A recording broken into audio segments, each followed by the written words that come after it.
Well, good evening and welcome to Mondays with MoCo. I am Dennis Melby with the Republican Party. For the folks at home, let's get started now. And as more folks join us, we will let them in. We have an hour for our program and our honored speakers have more commitments. So we're going to just get started. I'm glad you're able to join us via technology. We have a great Zoom presentation for you and a wonderful discussion. Today, we have two great speakers, time permitting.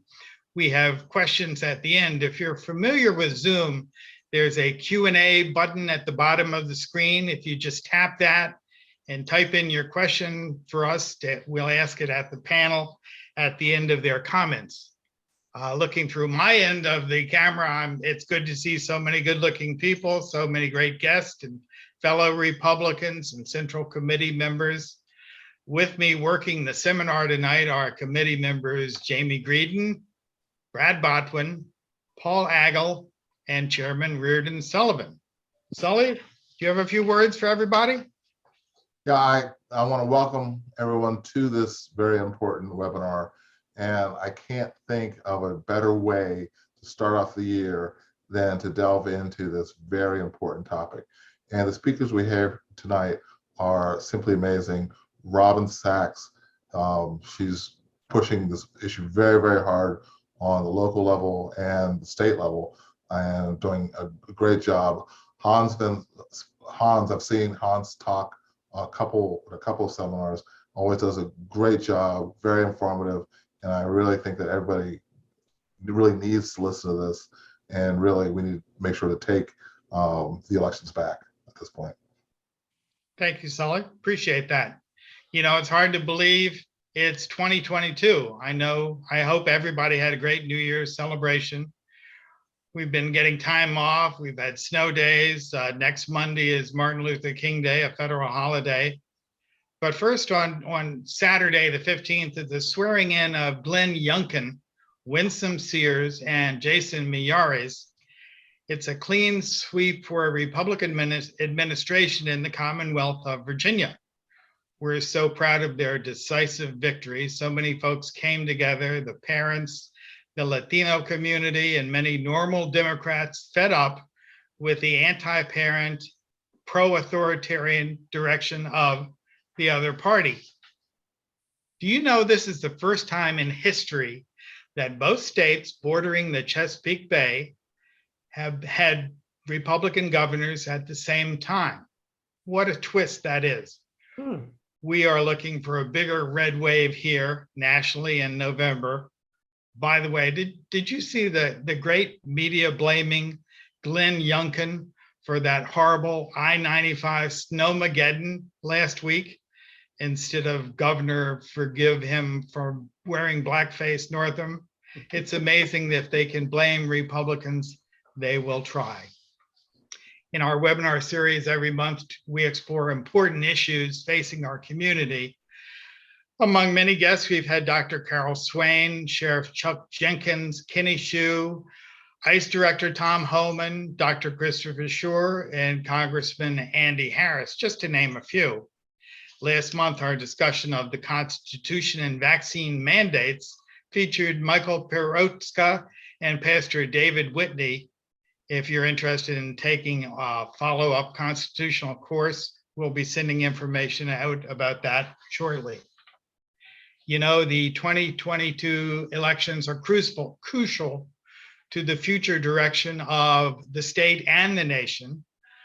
Voters in Maryland and across the country continue to question the fairness, the transparency, and reliability of recently held elections, whether it was a lack of voter ID requirements, less than impartial election judges and poll workers, same-day voter registration and voting, mail-in ballots, whether requested or not, voter rolls chock full of deceased or out-of-state citizens, and so much more.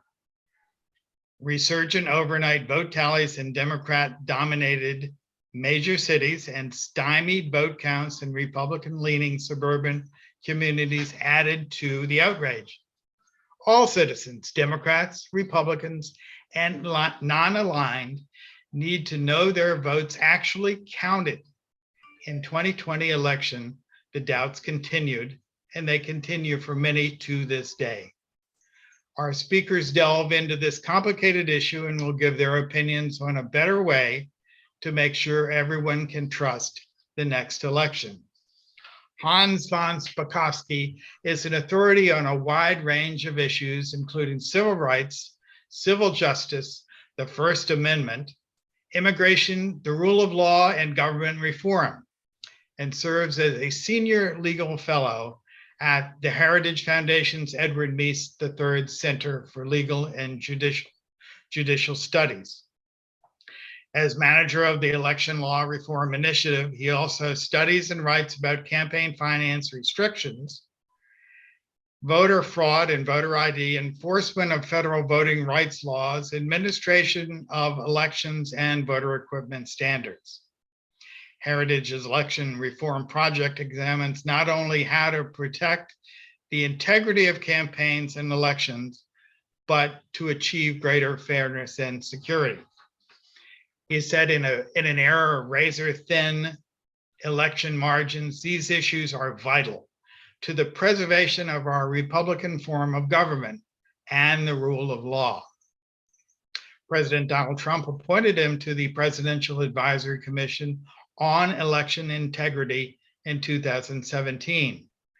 Before joining Heritage in 2008, he served 2 years as a member of the Federal Elections Commission and previously worked at the Justice Department as counsel to the Assistant Attorney General for Civil Rights, providing expertise in enforcing the Voting Rights Act and the Help America Vote Act of 2002. His analysis and commentary have appeared in the Wall Street Journal, the Washington Times, The Hill, and USA Today, as well as such outlets as National Review Online, Fox News.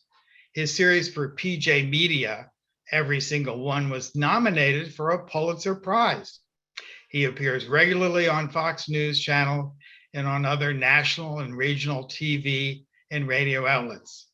Finally, he is most generous with his time, speaking often to civic groups and Republican clubs in Montgomery County. We're glad to welcome him here, Mr. von Spakovsky. Please give us your perspective on our trust in the election system. Well, Dennis, thanks a lot. I appreciate the invitation. Too bad we can't do this in person, but that's just a problem we're all dealing with. I've been working on this issue for a long time, and not just, I'm not a academic in an ivory tower.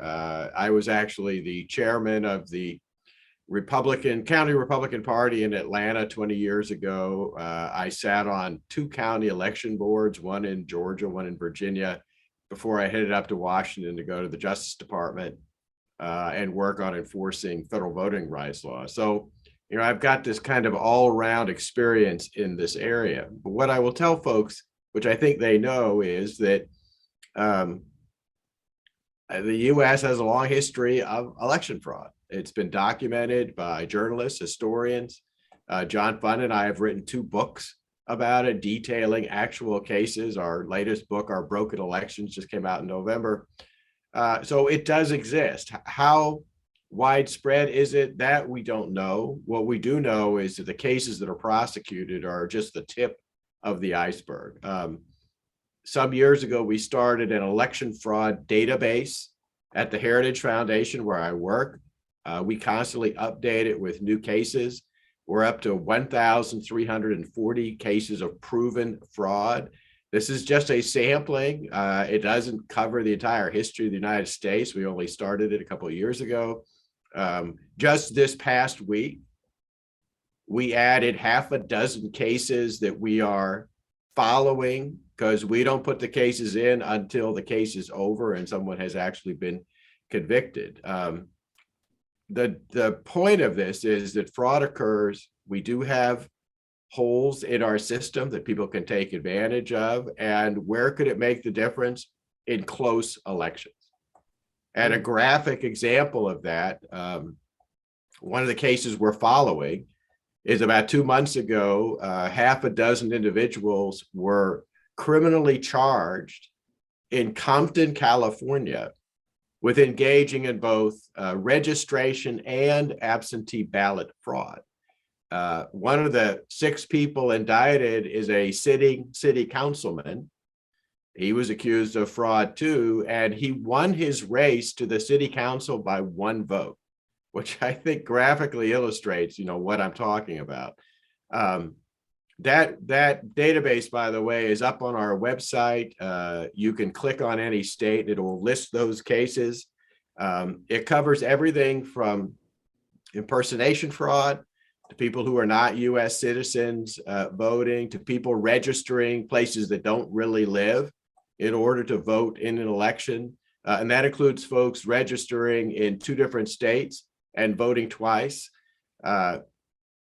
Two reports that I think are very interesting for folks if they want to understand, one, that this is just the tip of the iceberg, our database, and 2, the problem we have with election officials and prosecutors, even when they know about these cases, not wanting to do anything about it. Besides being a senior legal fellow at Heritage, I actually sit on the board of the Public Interest Legal Foundation.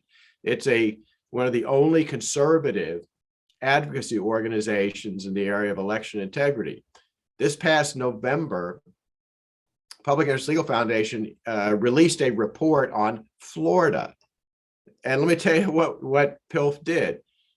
Florida has a really good open records law. We sent an open records request to counties throughout the state, asking them for all criminal referrals to local prosecutors. In other words, we wanted information when local county election officials discovered fraud to the extent that they actually referred it to the local DA to investigate and prosecute. Got information back from about a dozen counties. They referred 156 cases out of the 2020 election to prosecutors to investigate and prosecute. We then followed up with law enforcement, and guess what? The prosecutors did not pursue a single one of those cases. And that tells you one of the problems we have in this area. Our latest big project at Heritage, which is something that should help all of you who are interested in election integrity, is our election integrity scorecard. This is also up on our website. This was a very big project. Let me tell you what we did. We came up with a set of criteria to judge the election laws of every state pertaining to security. We came up with 12 broad categories. There are 47 criteria all total to judge how well, for example, states actually clean up and maintain the accuracy of their voter lists. How well do they handle absentee ballots? Do they have voter ID requirements for people when they vote? We then went and analyzed every single state and the District of Columbia. A perfect score, according to our criteria, would have been 100 points, just like a person's report card. And then we rated all the states. No state scored 100. The highest scoring state in the country was an 82. It probably doesn't surprise you that most of the best states are red states. Most of the worst states, places like California, New York, are mostly blue states, although there was a sprinkling of red and blue states doing either worse or better than people would think. Maryland ranked 29th in the country with a score of 55, which I think, isn't that a D if you get a report card? What that shows you, or actually there might be an F, I'm sorry, I think that's an F. The point of this is you can click on Maryland on our election integrity scorecard, and it will pull up all of our criteria and reference why the state got the score that it did, including citations to the statutes. To give you an example, we gave a certain amount of points to a state if it has a voter ID requirement. Is it a photo ID requirement, or is it a lesser requirement? Does the ID requirement apply to both in-person and absentee balloting? And if it has an ID requirement, does the state provide a free ID to anyone who doesn't have one. Whether or not the state meets that requirement will give you all the scores, give you the scores that they have. The other thing that we hope is helpful is we also included model statutes. So if you're in a state that doesn't have an ID law or has a weak ID law, we've provided a model statute that we think would satisfy everyone's concerns about this. What we're hoping is people will use this. Now, the one mistake people are making is thinking this is an analysis of last year's election. It is not. It is an analysis. We released it in mid-December. So it's an analysis of the current state of the law across the 50 states. And remember what happened. Some of the states that had big problems in the 2020 election, like Georgia, actually passed a big election reform package that actually fixed many of the holes and problems in their election system. The other big warning that people should realize is that, and we say this on our website, is you can have the best laws in the world, but if local and state officials don't enforce the law and don't comply with it, the best laws won't help you have honest elections. And that's something to also keep in mind.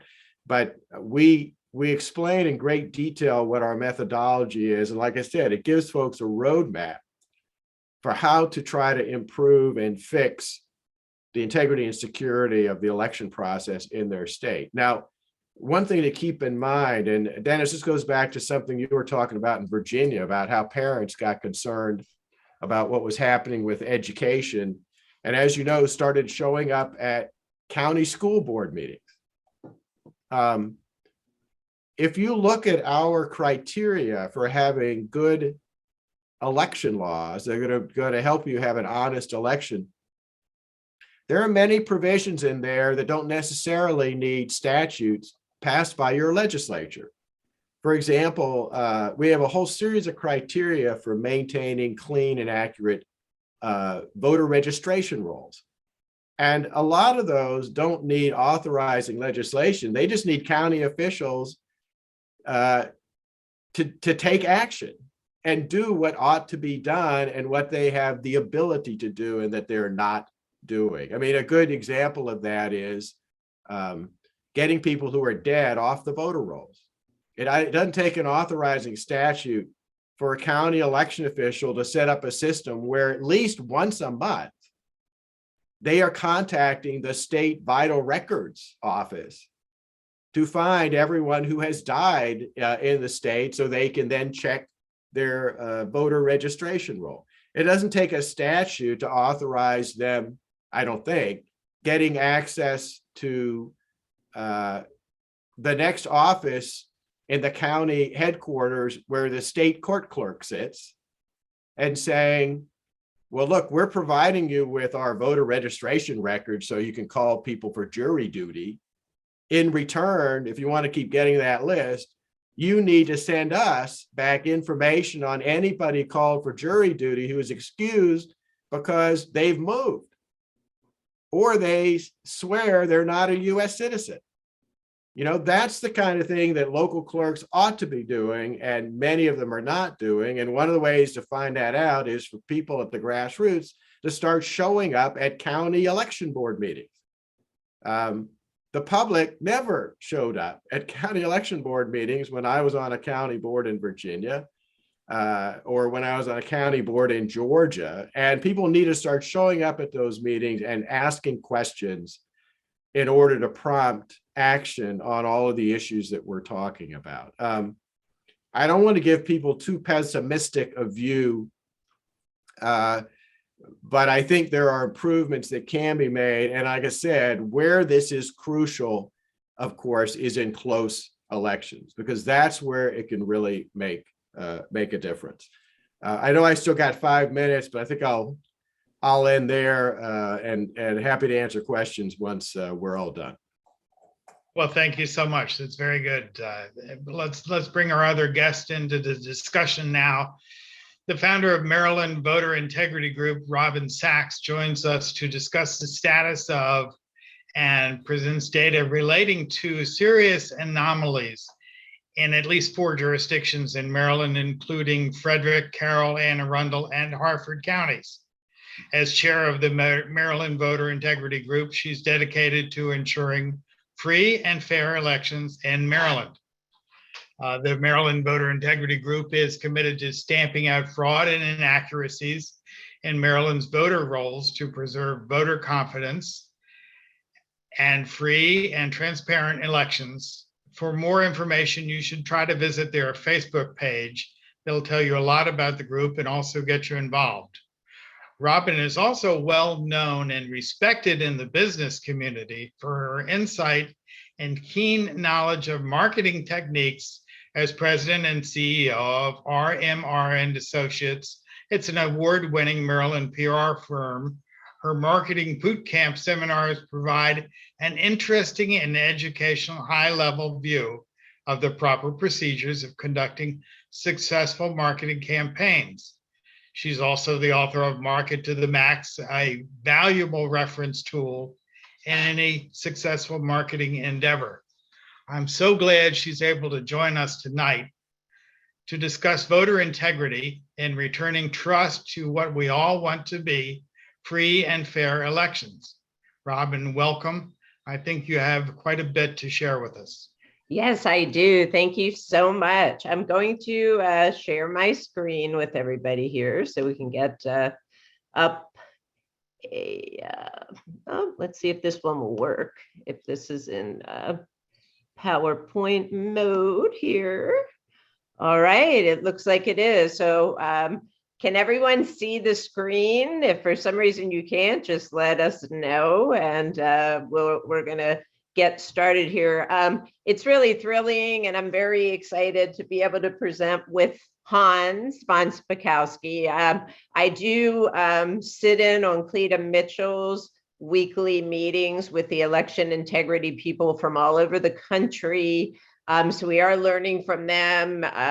Hans and Cleta, everyone has been so helpful. So we really do appreciate them.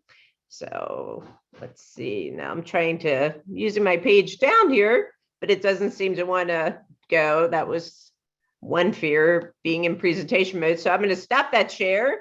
We're going to do it again. This was something we talked about ahead of time. And then of course it did exactly what I thought it might. So we're going to do this one more time. Okay, then let's just get this into slideshow mode. Okay, all right, this should work now, guys. There you go. So what happened on November 3rd, 2020? Well, I think we all, when we saw that voting stop, I think a lot of us are like, what's going on? I mean, you had the water main break in Georgia, you had all these swing states stop counting at the same time. So my interest was piqued as soon as the counting stopped, because I'm like, this is what they do in third world countries. And as Dennis mentioned, we really saw a series of anomalies. I have a couple short clips. I'm going to play them because to let Seth Keshel talk to you for 5 minutes, and then a couple other clips from the Senate literally will save 20 minutes of time. So I'm going to start by having Seth Keshel, who was an analyst for General Flynn that came in to analyze the election for Donald Trump and General Flynn, talk to you about what he saw in Maryland. So thank you everybody for joining this call. I am not here to twist anybody's arm. In fact, the way I present data is I let it speak for itself. I can definitely concede when something looks like it's right, as there's 2 of these counties that absolutely have some tack towards the left. I am a former Army intelligence officer. I'm just a regular businessman now from the state of Texas, but I'm connected in. General Flynn really brought me in after the election. So there's something that's very obvious. I've looked through every single state, and there are 10 states in which the trends of the bulk of the counties, almost all the counties, match typical trends. Washington State's one, Oregon's one, Maryland is one, that are very blue most of the time. They've absolutely got some deviance to trends that are, and I'm looking at trends really from 04 to present, 04 being a high turnout election, 08 being the Obama peak. And then after that, the working class is moving heavily away from Democrats, especially you can see these big time in Pennsylvania and Michigan. And these 4 counties, so Robyn reached out to me to look into Maryland, and I already had a little bit of a sheet started. This is not focused on your big blue bubbles. I'm not talking about Baltimore City and Baltimore County, which absolutely this has got the big city stuff going on in it. Maryland registers its voters by party affiliation. My state, Texas, does not. So party affiliation, not polls, party affiliation is the most accurate indicator of the trajectory of the next election. So I'm sure y'all all know that, where if you're sitting in Frederick County and you're a Republican, you're probably sweating a little bit, because that is a county that is slipping and has actually given over a plurality of its registration to a Democrat edge. So that is how you actually, in a lot of these investment companies, look at party registration data to understand how a state is truly going, which is why I'm absolutely ironclad that Pennsylvania is the most rigged thing you will ever see in your life. It is absolutely a disgusting state, what was conducted in that state. This county here, you have 7.7% population growth in the last 10 years. That is about run rate level. So it's not like you have in Carroll County, but it's also not Texas suburban growth. So I'm looking at totally different problems when I'm looking at Texas stuff going on, because yeah, they're going to grow even in a conservative state. Like it's so I'm not here to deny that they should or should not have gained votes, but this county's grown 7.7%. And I pulled the party registration data, which is only available back to 2012 on the Secretary of State website. Now, registered voter number is back. I pulled that back to 2008. The reason I start my analysis in 2008 here is because this was a new era.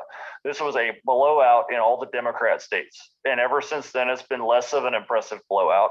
And in the states that are blue for Obama, even more so in like Pennsylvania, Michigan, where they're losing votes every year. They're not even losing just percentage of vote, they're actually going down in votes because of the population numbers. In 2012, it had 6.8, it was a 6.8% Democrat registration. Did you see this on the left, D plus 6.8%? That means if you look at the voter registration numbers, Democrat divided by total number of registered voters, they outnumber the Republicans by 6.8%. These raw vote numbers, which Obama was flat or down almost all across the country in 2012. So this is probably just a product of slight population growth in Anne Arundel County. And then the Republicans, Romney did not motivate most of the bases. Some of the suburban areas, depending on what state, like Minnesota, he did pretty well in and cut some of the margins. The Republicans shaved some of that advantage. So it looks to me like the Republicans gained 10,000 registered voters in Anne Arundel County going into 2016. So I'm not sure, I'm not from there, but there must be some sort of a white working class contingent in the county that this did not fall off. And the Democrats also gained, they gained a little bit less than the Republicans. So you have a movement towards the GOP. So what you're typically going to see is a smaller margin. Now it was actually opposite of that because you have so many votes parked in third party, which means you probably have some of these boardroom tax cut Republicans out there that didn't like Trump, even though there were enough people that registered R to vote Trump. But the point is, look at the raw vote numbers for the Democrats. You have a very consistent, they're parked out 125, 126, 128. So you have a pretty consistent indicator that they're sort of stuck. It's not a surge for them. And then you have the Republican number. You see Trump went down from Romney. That tells me, and somebody from this county can probably confirm, there tells me that there were in that year a lot of moderate Republican that's not into economic populism. So you got this big third party total. So from 08 to 12, there were 19,000 voters registered, added to the voter rolls. So what we have is 2,000 more in third party, 1,000 more for Democrats, and 3,000 less for Republicans. So you actually have a net of about 0 new votes cast in 2012. And then in 2016, you get 29,000 more registered voters on there. So we have 13,000 more third party, 2 more Democrat, and 4 less Republican. So only 11,000 more votes cast in 2016 with 28,000 registered voters. Okay, so we have the same exact amount of new registered voters this year. The trend went pretty heavily towards Democrats. So this is a county where I can see the Republicans losing margins. So this is no longer a 50-50 county. It may be a, it may be 5-point Democrat county, 6-point Democrat county. So we got 28,000 new voters. And we have this, Trump got back up to the Romney number, okay, which is consistent with the county slipping away from the Republicans a little bit, but he got a little bit of gain with 28,000 new registered voters, of which The Republicans stayed at even, and the Democrats gained 16,000 new registered Democrats. Here we have gains for the Democrats as they've been registering new voters of 1,000 and then 2,000. All right, so let's go ahead and give them all 19,000 of the third party vote. Okay, and let's give them the 16,000 they registered. Then they should be at 163. Well, they're at 173. So they are probably, I would have also guessed, just looking at the registration numbers, and we'll just take them to be honest registration numbers, okay, just for the sake of this exercise. I would have said, okay, fine, this county's going to surge to the left because there's something going on with the establishment Republicans that don't like Trump or whatever.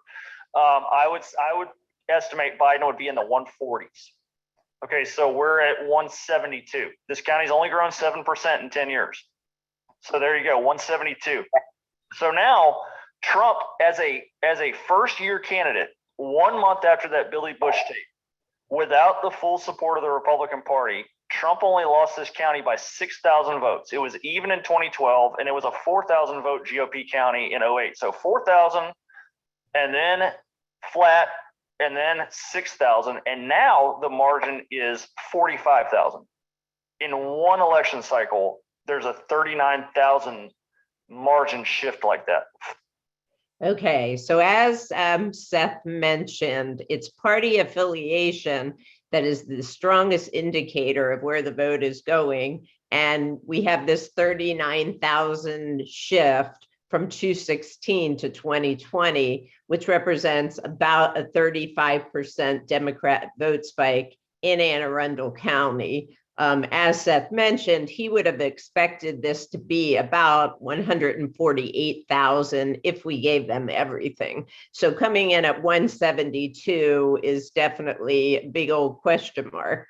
Now, Carroll County is a very red county. So as you can see on the left-hand side, the trends are going very strongly towards the Republicans with a 24.1% advantage. And if you look at just vote totals for Republicans, 2008, 54,000, then 56, 58, and then 60,000. Same with Democrats, 28,000, 27, 26, if we're going from 2008 up to 2016. The reason I'm mentioning this is the shifts that you see from presidential election to election. The average is about 0.5% to 2%. I want you to keep that in mind as you look at this next number. So with the registration edge so clear to the Republicans, we might expect the Democrats to be, I don't know, Dennis, what would you say? Maybe 25,000? No, they're at 36,000. This is another 35% Democrat vote spike in a bright red county where all the trends are going towards the Republicans. This is very much of an anomaly, but it doesn't end there. Let's take a look at Frederick County. Again, you see those tiny shifts.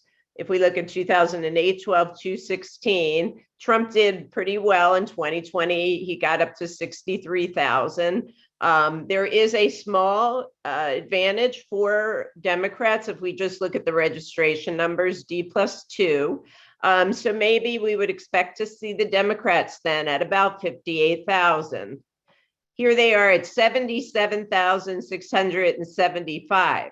This represents, you got it, a 35% Democrat vote spike.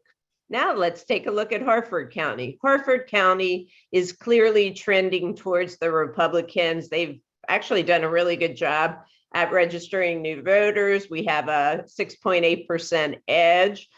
You can see Trump got up to 80,000 there. The Democrats are losing ground from 2008 at 48, then 49, then 47. So with the trend so strongly towards the Republicans, we might expect that to be at about 46,000.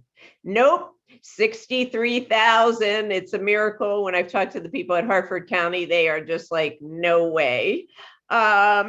This represents an approximate 35% Democrat vote spike. So if we look at this another way, and I just want to mention that we took our data on this chart and this spreadsheet, which is at our website, mdvoter.org. And we took this straight from the Board of Elections' own data. So when they try to say, when the Maryland Board of Elections tries to say that our data has been debunked, we validated Seth's data ourselves, taking the data straight from the Board of Elections. What the Maryland Board of Elections then did was they took registration data, and in fact, in my opinion, are being intentionally misleading, because we're looking at voting data and they looked at registration data. So instead of looking at apples to apples, they start mixing up like apples to pears, apples to oranges. Why did they do that? I don't know, but it doesn't make me exactly trust them. What you can see here highlighted in the yellow is those tiny changes of that 0.5% to 1%. See, 2012 to 2016, and then 1 to 2% again. And now look at 2020, 35%, 37%, 37%, 34%. And oh, by the way, Queen Anne's County is also a 35% Democrat vote spike. It didn't just end there. So anyway, we got that out there. We got the Gateway Pundit article that helped put us on the map. So how did this happen? I know I don't have too much time, but I'm going to play a little clip for you right here. This is a software programmer talking about a software program he wrote.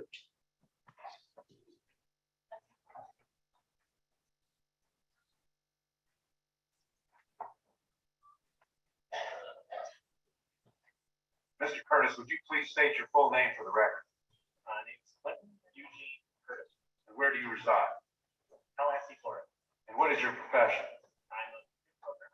Would you please speak into the microphone so the audience can hear your testimony? I'm a computer programmer. Mr. Curtis, are there programs that can be used to secretly fix elections? Yes, How do you know that to be the case? because in October of 2000, I wrote a prototype for President Congressman Tom Feeney at the company I work for in Oviedo, Florida, that did just that. And when you say did just that, it would rig an election? It would flip the vote 51-49 with whoever you wanted it to go to and whichever race you wanted to win. I'm unfortunately going to take us, because I want to stay with our time limit here, but let's just say he wrote the software. As he said, it will fix any election 49 to 51. When they ask, can people see it at the Board of Elections? No, they can't. And then this next piece, which is really a Senate hearing, is saying the same thing. We probably don't really have time to go into that, but needless to say, and all of this is on our website, mdvoter.org.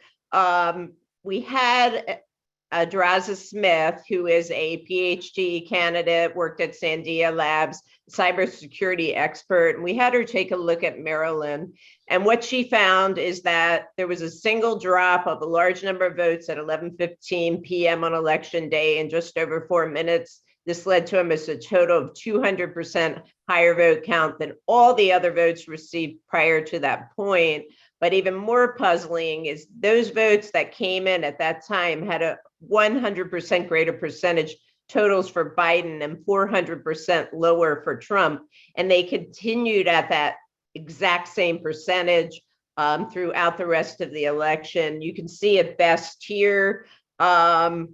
The way these two vote totals are tied, it is Draza's theory that this is a PID controller, which is a type of computer algorithm that is used in your cruise control and also in your thermostat, meaning it was a set outcome. And then there was actually a reset right here at 11:15 because of what happened in Florida. It's her premise that Florida actually was not supposed to go to Trump, but they overcame the algorithm. Now, do I know for a fact that an algorithm ran? I do not, which is why we are calling for a full forensic audit of Maryland. And if we can't get it throughout the state, then we at least want it in one county, because what we've noticed is that what happens in one county happens in lots of counties, just like these odd anomalies.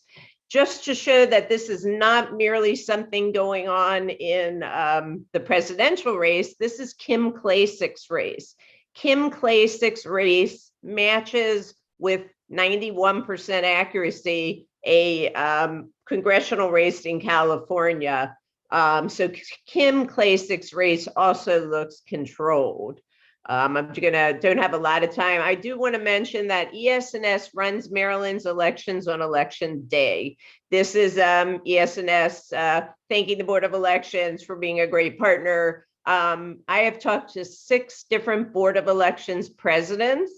No one knows how these machines work. They don't know how they work. They're black boxes. ES&S runs the elections, and I was recently on the phone with somebody who looked up the president of ES&S on Dun and Bradstreet, and he has very close ties to Obama. So I don't know about you, but I'm not really comfortable with having machine companies running Maryland's elections, and I, for one, would be much more comfortable moving to paper ballots with a hand count until we can get this all resolved. As Phil Klein said, who is currently suing Zuckerberg, any forensic expert will say that a proper investigation of the computer involves reviewing its logs. That's exactly what Dominion is prohibiting and what the leftist officials will fight in court to prevent and are fighting. And in Maricopa County, they still don't have those logs. I know I just have a few more minutes here. Registration games, the registration rolls are a complete mess. I do have great data for you guys in Montgomery County because we have some great volunteers in the county. They have been doing some canvassing. They're finding great stuff. Here we have 19 people registered with an active status in a residential neighborhood, 13 registered a YMCA camp. In Montgomery County, we have problems in nursing homes, 300 registered in a 45-bed nursing home, 129 registered in a 100-bed nursing home, 176 registered in a 31-bed nursing home. And I do have all this data for you. Storage unit registrations. Yes, we have those in Montgomery County. We have 21 registered at storage units in Montgomery County. I can give you guys those addresses. Inactive voters, this is a huge problem, and I think this is a large part of where the fraud is coming from. In Montgomery County, let me go to Montgomery County, we have 15,793 inactive voters. These are people who have been registered since before 2012, have never voted, but they came out, 15,793 of them, to vote in 2020. My question is, do they know they voted? And this is where even the federal government will tell you that the problem with electronic poll books is they are very insecure. These things are router enabled. They can be hacked. We had the guy who built the software saying, yeah, you can hack them. So the thing is, again, we're not saying that this happened, but we do think that right now, we have 106,000 inactive voters that voted in the state of Maryland. Maybe even more concerning is a snapshot from the state for last month showed that they took 51,000 inactive voters off the rolls, but we went and checked and these people voted in 2020. So if anyone would like to do a lawsuit, we can get you this data. I am very concerned. How did 51,000 inactive voters come off the rolls that voted in 2020? If they voted in 2020, then they're active. If they're active, they shouldn't be taken off for 2 presidential cycles and 2 years. So what is going on? Something very bad is going on here. I did want to mention, because with Maricopa, they talk about it as if nothing happened. Well, plenty happened in Maricopa with mail-in votes without ballots received, canvases that don't match who voted, People voting in multiple counties, just so you know, in Montgomery County, we have over 2,500 duplicate voters. 9,041 more ballots returned than received, and so on and so forth. So what are the solution to this? In my opinion, the GOP should immediately insist paper ballots, which we already vote on, but instead of feeding them through those machines, let's just count them like we did in the good old days, post them to the board, as many delegates had told me they used to do it, and call it in. If they want to check that count with the machines, fine, but we need paper ballot counts. Arizona is talking about going to serialized numbered ballots, watermark paper, numbered by precinct, no electronic poll books. They're a disaster. It's a cheater's dream. Machine only counting in a blockchain system so people can check their votes. But until that happens, I think what we really need to do is just go back to paper. What are we asking people to do? Hans said it. We would love for people to start showing up at your Board of Elections meetings. Very important. Become an election judge. Becoming an election judge is what Nicolene needs. It's probably the most important thing we can do. We can be in there. We can look for networks, right? They tell us these things are air gapped. That's a joke. Things that are modem enabled are not air gapped. So Soli can probably tell us a lot more about that as an IT professional. Of course, these systems can be hacked. And how can we prove any of this? Well, we need a full forensic audit. We have in Queen Anne's County, they have a desire to count their paper ballots. You would think we're trying to get into Fort Knox. So when we went to the paper system and we went to ES&S, they sold it to us as an easy to audit system. We want to hold them to that, but they're not letting us. Just in the fourth bullet, this doesn't just happen to Republicans. The New York Democrat mayoral primary found that they had preloaded 135,000 test ballots on the machines. He insisted on a hand count. He ended up winning. We are still we have a petition at mdvoter.org. Please sign that to help us get that full forensic audit. We're not going to give up on this. We'd love to have them. I would love to see the GOP insist that they preserve the records. Why is 2020 so important, guys? It's so important because it's our evidence. Do I think they're going to stop doing this? No, I don't. I do not. And again, people may come to us and say, oh, well, Robyn, can you prove this or can you prove that? Well, we actually have a lot of evidence now. I can actually get Montgomery County probably about 20,000 records to look into. I would be happy to go over that with Naheed and our friends at the Board of Elections. I will say all of the people I've worked with at the Board of Elections are fantastic, wonderful people, but they don't understand the inner workings of the machines, nor do they do the kind of research that we've been doing. My only objective, I'm not a political person. I wasn't even a registered Republican until 2017. I just want to fix this. I want the people of Maryland to have their vote, their votes, their voice. That's all I care about. And I know we can do this if our citizens get involved and insist that until we can give confidence in this system, we want, paper ballots with a hand count. That's not too much to ask if you're not cheating. Robyn, thank you. These are just scary statistics. I really appreciate it. Your site is mdvoter.org. We appreciate that. We're going to share all the information that you can give us with the people that are watching this, and actually with the people on our rolls that get our newsletter. So we really appreciate it. Why don't we get a few questions from people? Jamie, do you have people that have asked questions? Sure. There we go. He's unmuted. This question actually is for Hans. You were talking about earlier about the district attorneys in Florida. Why are the district attorneys reluctant to prosecute election fraud cases? Well, I can only speculate about that. A lot of times it's political. They don't want to prosecute folks of the same political party as they are.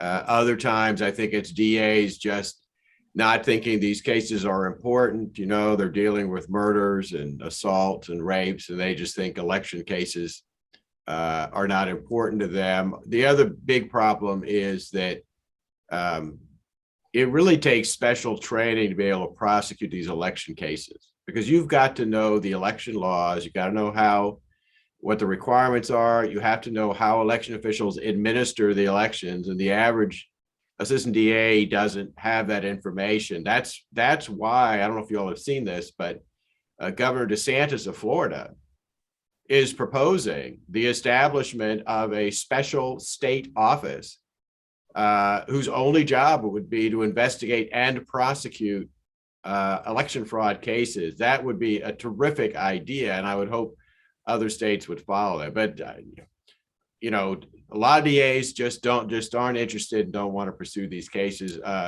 because they're given a hard time when they do. Jamie, you got another question? Yes, and then actually a follow-up for you as well, Hans. What was that website that you stated that Maryland had 55% voter integrity? If you go to heritage.org, that's the Heritage website. The name of our new rating system is called the Election Integrity Scorecard, and it's at the heritage.org site. Okay. Right. And then I also have one for Robyn, and you touched at the end of your presentation, but this question is how can people get involved? And you briefly talked about, as Hans did, about going to your election board of election meetings. But this person says, what do you do if you don't know, going to your election board? How do you start in your local neighborhood? Yeah, I mean, as we said, becoming an election judge, signing up to become an election judge is really critical. At mdvoter.org, we also have, as Dennis mentioned, the link to our private Facebook group, and also a Telegram link where we literally on Facebook, at least, we post daily, and the whole community posts all the time. It's a pretty active group of about 2,000. So I would say, please join us there. I also would say that we are happy to work with other groups like Maryland 2020 Watch, and really anyone who has the mission of election integrity. In talking to Nicole, probably doing what Virginia did, we need thousands of election judges. So anyone who has an interest in this and could sign up now to be an election judge, that would be really huge. We're going to have a huge effort this year. And also, Nicole said they're going to have an active hotline, which they also did in Virginia. So we want to try to model what Virginia did in Maryland so that,